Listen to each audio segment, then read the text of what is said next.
Hello दोस्तों, तो आपका स्वागत है फिर से एक नए मूवी में। मूवी का नाम है अंडर वाटर, जो कि 2020 में रिलीज हुआ है और इसका एमडी रेटिंग 10 में से 5.9 का मिला है, जो कि अच्छा खासा है। ये कहानी का समरी है ऐसा कि यह एक साइंस फिक्शन और हॉरर थ्रिलर फिल्म है जो समुद्र की गहराइयों में स्थापित है। और कहानी एक under water drilling station Kepler 822 की कहानी है, जो मारियन ट्रेंच समुद्र की सबसे गहरी जगह है जहां पर स्थित है। वहां पर वैज्ञानिक और कर्मचारी समुद्र की गहराइयों में ड्रिलिंग कर रहे होते हैं। एक दिन अचानक क्या होता है, तेज भूकंप जैसा घटना होता है जिससे स्टेशन का एक बड़ा हिस्सा तबाह हो जाता है और कुछ बचे हुए कर्मचारी जैसे कि नोरा, रेड्रिगेज, कैप्टन लुएसन और अपनी जान बचाकर सतह पर लौटने का रास्ता ढूंढना होता है। लेकिन जल्दी उन्हें पता चलता है कि सिर्फ भूकंप ही खतरा नहीं है, समुद्र की गहराइयों में कुछ खतरनाक रहस्यमय जीव जाग चुके हैं। ये जीव इंसानों पर हमला करने लगते हैं और यहाँ पर फिल्म आगे जाकर बहुत बड़े राक्षस की झलक भी देखने को मिलता है और वो जग जाता है। और दोस्तों, वो नोरा और वो तीनों जो रहते हैं, नोरा, रेडिल्स और उन लोग इस अंडरवर्ल्ड जो ज़मीन है अंडर वाटर, वहाँ के जो ये केपलर 822 से उन लोग बाहर निकल पाते हैं कि नहीं और कितने लोग निकल पाते हैं, आइए हम लोग ये मूवी में देखते हैं। तो ये मूवी शुरू होता है 2020 में मारियन ट्रेंच के तल पर तियान इंडस्ट्रीज द्वारा संचालित एक शोध और ड्रिलिंग सुविधा केपलर 822 पर एक शक्तिशाली भूकंप आता है।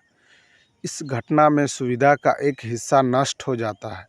मैकेनिक इंजीनियर नोरा प्राइस और उनके सहकर्मी रेडिग्रो और पॉल एस्क्वेप पौड़े बे की ओर बढ़ते हैं। हालांकि तीनों को पता चलता है कि सभी एस्केप पॉड पहले ही तैनात किए जा चुके हैं और तीनों के पहुंचने पर कैप्टन लुइसेन उस क्षेत्र में अकेले व्यक्ति हैं।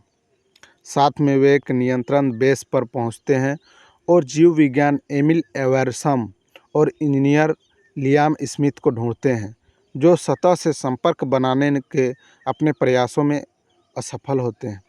लुएन दबाव वाले सूट का उपयोग करके समुद्र तल पर 1 मील चलकर रोबक 641 तक जाने का सुझाव देता है ताकि वहां से फिर से सतह पर आ जा सके।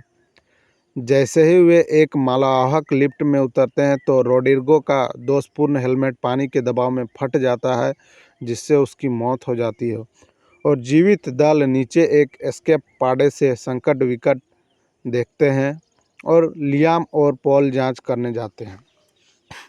जैसे ही वह उस स्थान पर पहुंचते हैं, उन्हें मलबे में एक शव मिलता है। शव की पीठ से एक जीव निकलता है और उन पर हमला करता है। लियाम उस जीव को मार देता है और उसे अंदर ले जाता है। एमिली उस जीव की जांच करती है और पाती है कि यह पहले से अज्ञात प्रजाति का है। पांचों समुद्र तल पर पहुंचते हैं, लेकिन जैसे ही वे चल रहे होते हैं, केपल ऊपर फट जाता है और लगभग उन्हें मलबे में दफन हो देता है।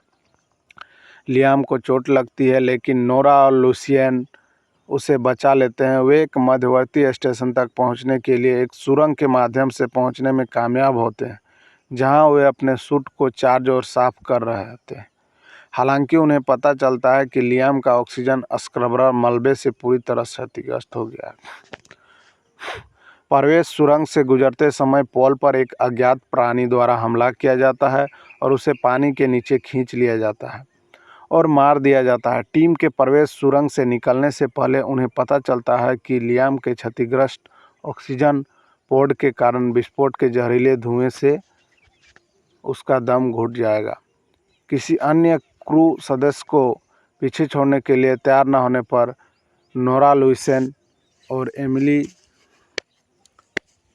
लियाम को चलने में मदद करने के लिए सहमत हो जाते हैं और चारों समुद्र तल पर आगे बढ़ते हैं। लेकिन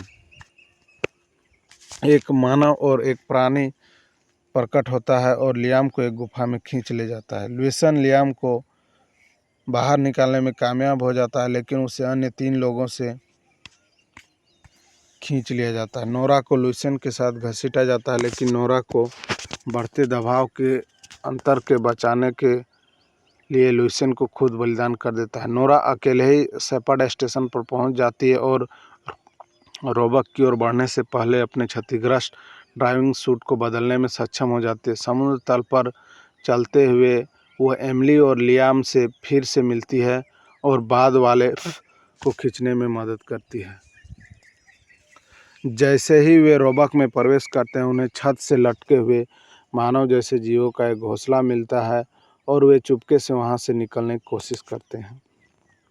लेकिन एमिली के ऑक्सीजन अलार्म की आवाज़ से जीव जाग जाते हैं और नोरा को एक जीव ने आतंकी रूप से निगल लिया है, लेकिन वह उसे मारने और खुद को मुक्त करने में सफल हो जाती है।